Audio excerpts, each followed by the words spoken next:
Hello everyone, this is Educate Samra Irshad and here we are conducting LOGAT series for the preparation of LOGAT test, and today I am going to deliver you our lecture 3 of CRPC chapter 5.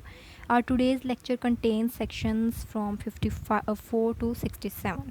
So start करते हैं section 54 से। अच्छा, start करने से पहले मैं आपको ये बात बताती जाऊँ कि ये जो दो सेक्शंस हैं, सेक्शंस 54 और 55, ये एग्ज़ाम्स पॉइंट ऑफ व्यू के हिसाब से बहुत ही इंपॉर्टेंट सेक्शंस हैं। इनका जो डिफरेंट है ये बहुत इंपॉर्टेंट है। अच्छा, इनका डिफरेंस क्या बताया गया है कि जो सेक्शन 54 है उसमें बताया गया है कि एनी पुलिस ऑफिसर में अरेस्ट विदाउट वारंट, किसी भी एक्यूज़ पर्सन को कोई भी पुलिस ऑफिसर है जो है वो विदाउट वारंट अरेस्ट कर सकता है, जबकि सेक्शन 55 में बताया गया है कि incharge of police station arrest करेगा। ठीक है, ये मेन डिफरेंस है। इस डिफरेंस को हमने एमसीक्यूज़ के पर्सपेक्टिव से देखना है, LOGAT एमसीक्यूज़ के पर्सपेक्टिव से, और ये बहुत इंपॉर्टेंट है।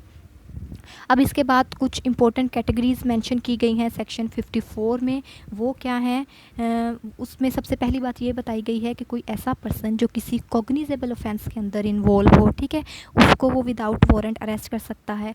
सेकंड नंबर पे है जिसके अगेंस्ट कोई रीज़नेबल कंप्लेंट दायर की गई हो, कोई भी, ठीक है, उसको विदाउट वारंट अरेस्ट किया जा सकता है। कोई भी पुलिस ऑफिसर उसको अरेस्ट कर सकता है। नंबर 3 पे हमें बताया गया है कि पुलिस को उसके ख़िलाफ़ कोई इनक्रेडिबल इन्फॉर्मेशन मिली हो, तो यहाँ पर police on the basis of suspicion, ठीक है, police can arrest any person without warrant. अगर पुलिस को कोई भी इनक्रेडिबल इन्फॉर्मेशन मिली है किसी भी एक्यूज़ के अगेंस्ट, ठीक है, तो पुलिस जो है, कोई भी पुलिस ऑफिसर उसको विदाउट वारंट अरेस्ट कर सकता है। सेक्शन 54 जो है ये it gives vast powers to the police, ठीक है, पुलिस ऑफिसर्स को सेक्शन 54 वास्ट पावर्स देता है कि वो किसी भी एक्यूज़ को विदाउट वारंट अरेस्ट कर सकते हैं। अब हम चलते हैं सेक्शन 55 की तरफ। सेक्शन 55 में police officer must be in charge of police station, ठीक है, कोई भी इंचार्ज ऑफ पुलिस स्टेशन जो है वो किसी भी एक्यूज़ को विदाउट वारंट अरेस्ट करेगा। और उसमें जो सिचुएशंस बताई गई हैं, जो कंडीशंस बताई गई हैं, वो क्या बताई गई हैं? वो ये हैं, सबसे पहले तो ये है कि वो वाले एक्यूज़ड जो हैबिचुअल हैं, ठीक है, जो हैबिचुअल अफेंडर्स हैं, उनको अरेस्ट कर सकता है। सेकंड पे बताया गया है कि अगर कोई एक्यूज़ अपनी आइडेंटिटी को कंसील कर रहा है या उसको छुपा रहा है तो उसको incharge of police station arrest कर सकता है, या फिर किसी ऐसे पर्सन को भी कर सकता है अरेस्ट जिसकी जो रेपुटेशन है, जो रेप्यूट है, वो हैबिचुअल ऑफेंडर की है। ठीक है, नेक्स्ट जो हमारे सेक्शंस हैं वो हैं 56 एंड 57। और जो ये 56 और 57 जो हमारे सेक्शंस हैं ये भी एमसीक्यूज़ पर्सपेक्टिव के लिहाज से बहुत ज़्यादा इंपॉर्टेंट है। अच्छा, सेक्शन 56 में क्या बताया गया है? जब कोई इंचार्ज ऑफ पुलिस स्टेशन अपने किसी सब ऑर्डिनेट ऑफिसर को अरेस्ट के लिए कहेगा तो उसका क्या प्रोसीजर होगा? उसका प्रोसीजर ये होगा कि जब वो अपने किसी सब ऑर्डिनेट ऑफिसर को अरेस्ट के लिए कहेगा, उसको ऑर्डर देगा, तो वो उसको एक ऑर्डर देगा इन रिटन फॉर्म, ठीक है, रिटन फॉर्म में उसको बताएगा, ऑर्डर देगा कि ये मेरा ऑर्डर है इन रिटन कि फ़लाँ बंदे को आपने अरेस्ट करना है, और वो उस पर्सन की आइडेंटिटी भी बताएगा, ठीक है, जिस एक्यूज़ पर्सन को अरेस्ट करना है उसकी आइडेंटिटी भी बताएगा कि किसको अरेस्ट करना है, और साथ उसका जो ऑफेंस है वो भी बताएगा कि उसको जो अदर काज मेंशन करेगा कि इस काज की वजह से या इस ऑफेंस की वजह से इस पर्सन को आपने अरेस्ट करना है। ठीक है, और जो सब ऑर्डिनेट ऑफिसर है वो आगे उसका क्या प्रोसीजर है?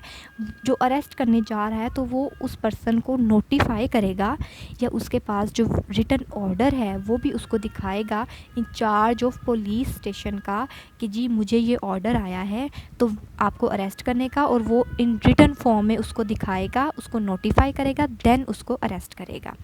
सेक्शन 57 है। सेक्शन 57 क्या बताता है? When a person refuse to give his name and address, ठीक है, अगर एक पर्सन है वो रिफ्यूज़ कर रहा है अपना नाम और एड्रेस बताने से किसी भी पुलिस ऑफिसर को, तो आगे क्या प्रोसीजर बताया गया है?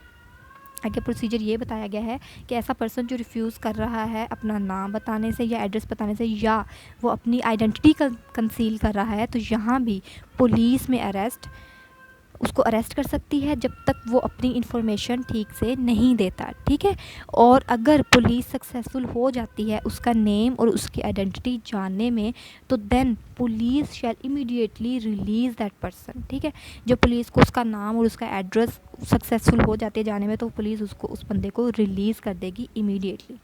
और अगर 24 आवर्स के अंदर उसका नाम और एड्रेस सर्टेन नहीं कर पाती तो पुलिस उसको मजिस्ट्रेट के सामने पेश कर देगी। ठीक है, अब आगे सेक्शन 58 आ गया हमारा।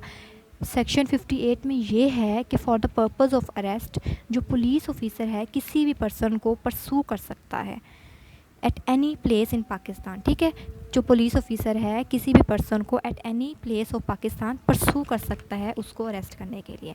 आगे हमारा सेक्शन 59 आ गया। सेक्शन 59 में क्या बताया गया है कि in the presence of police officer, अगर in the presence of police officer एक प्राइवेट पर्सन है कि जिसको किसी एक्यूज़ पर्सन पर या किसी ऑफेंडर पर सस्पिशन है तो वो उस प्राइवेट पर्सन वो प्राइवेट पर्सन है वो उसको अरेस्ट कर सकता है। ठीक है, उस पर्सन को जिस पर उसे सस्पिशन है, और जब तक पुलिस ऑफिसर वहाँ पे नहीं आ जाता तब तक वो प्राइवेट पर्सन उसको अपनी सेफ कस्टडी में रखेगा, और जब पुलिस ऑफिसर आ जाएगा, जब उसकी प्रेजेंस होगी, तब वो उस पर्सन को हैंड ओवर कर देगा पुलिस ऑफिसर को। ठीक है, जिसको उसने ड्यू टू सस्पिशन अपने कब्ज़े में रखा हुआ था, अपनी कस्टडी में रखा हुआ था। और अगर पुलिस ऑफिसर को सस्पिशन है तो वो उस बंदे को री अरेस्ट भी कर सकता है, किसी भी एक्यूज़ को। ठीक है, जो कि सेक्शन 54 के अकॉर्डिंग जो उसको वास्ट पावर्स दे दी गई हैं पुलिस ऑफिसर्स को वो विदाउट वारंट किसी भी पर्सन को अरेस्ट कर सकता है जो कि किसी भी ऑफेंस, किसी सीवियर ऑफेंस में मुलव्वस होगा। आगे सेक्शन 60 है। सेक्शन 60 में क्या बताया गया है, person arrested to be taken to magistrate. Section 60 में बताया गया है कि any police officer without warrant जो अरेस्ट करता है तो वो उसे मजिस्ट्रेट के सामने पेश करेगा, उस एक्यूज़ को जिसको उसने विदाउट वारंट अरेस्ट किया है तो वो फौरी तौर पे उसको मजिस्ट्रेट के सामने पेश करेगा। सेक्शन 61 में क्या बताया गया है कि कोई भी पर्सन जिसको पुलिस डिटेन करेगी तो वो उसको मोर देन 24 आवर्स अपने पास नहीं रख सकती, या तो वो उसको मजिस्ट्रेट के सामने पेश करेगी या फिर जो एक सिचुएशन दी गई है कि वो कब उसको मोर देन 24 आवर्स रख सकती है, उसमें है कि अगर उसके पास मजिस्ट्रेट से कोई स्पेशल ऑर्डर आता है अंडर सेक्शन 161। ठीक है, अगर उसको कोई स्पेशल ऑर्डर मिलता है पुलिस ऑफिसर को उसको मजिस्ट्रेट की तरफ से, देन वो उसको अपने पास मोर देन 24 आवर्स रख सकती है, अदरवाइज़ नहीं। लेकिन जो टाइम जर्नी है, ठीक है, पुलिस ऑफिसर से लेके मजिस्ट्रेट तक जाने का, उसको एक्यूज़ को ले जाने का, वो टाइम जर्नी उसमें से एक्सक्लूड किया जाएगा। आगे सेक्शन 62 है। सेक्शन 62 में बताया गया है कि पुलिस जो है उसने जो भी अरेस्ट करना है या एप्रीहेंशन करना है तो उसने इन्फॉर्म करना है, या तो वो डीएसपी को इन्फॉर्म करेगा या ज़लील नाज़म को इन्फॉर्म करेगा या डिस्ट्रिक्ट पब्लिक सेफ्टी कमीशन को इन्फॉर्म करेगा जब भी उसने अरेस्ट करना है। ठीक है, किसी भी एक्यूज़ पर्सन का। आगे सेक्शन 64 है। सेक्शन 64 में क्या बताया गया है, सेक्शन 64 इज़ अबाउट कि जब कोई ऑफेंस कमिट होगा इन द प्रेजेंस ऑफ मजिस्ट्रेट तो वो मजिस्ट्रेट हिमसेल्फ उसको अरेस्ट कर सकता है। किसी भी एक्यूज़ पर्सन को जो मजिस्ट्रेट है वो हिमसेल्फ उसको अरेस्ट कर सकता है अगर कोई ऑफेंस उसकी प्रेजेंस में कमिट होता है। आगे सेक्शन 65 है जो कि 64 से मिलता जुलता है कि अगर कोई ऑफेंस मजिस्ट्रेट की प्रेजेंस में होता है, उसकी प्रेजेंस में कमिट होता है तो वो उस बंदे को या तो ख़ुद भी अरेस्ट कर सकता है या वो डायरेक्शन दे सकता है कि इस बंदे को अरेस्ट कर लिया जाए। आगे सेक्शन 67 है कि अगर कोई एक्यूज़ जो है वो अरेस्ट हुआ है और अगर वो इस्केप कर जाता है, पुलिस कस्टडी से भाग जाता है, तो पुलिस उसको परसू कर सकती है और उसको दोबारा से रीटेक कर सकती है, उसको दोबारा से अरेस्ट कर सकती है। ठीक है, आगे सेक्शन 67 में जो कॉन्सेप्ट दिया गया है, क्या प्रोसीजर दिया गया है, वो ये है कि इसके अंदर जितनी भी हमने प्रोविजंस पढ़ी हैं, ठीक है, जो हमने पहले जितनी भी प्रोविजंस पढ़ी हैं, सेक्शन 47 पढ़ा है हमने, सेक्शन 49 पढ़ा है जहाँ पे अरेस्ट को इस्केप किया जाता है, तो उन पर 67 की प्रोविज़न जो है वो लागू होती है कि अगर एक पर्सन जो है अकॉर्डिंग टू सेक्शन 47 या 49 इस्केप कर जाता है तो सेक्शन 47 के अकॉर्डिंग उसको हम री अरेस्ट कर सकते हैं। ये तमाम चीज़ें जो हैं वो सेक्शन 67 में हमें दी गई हैं। So thank you.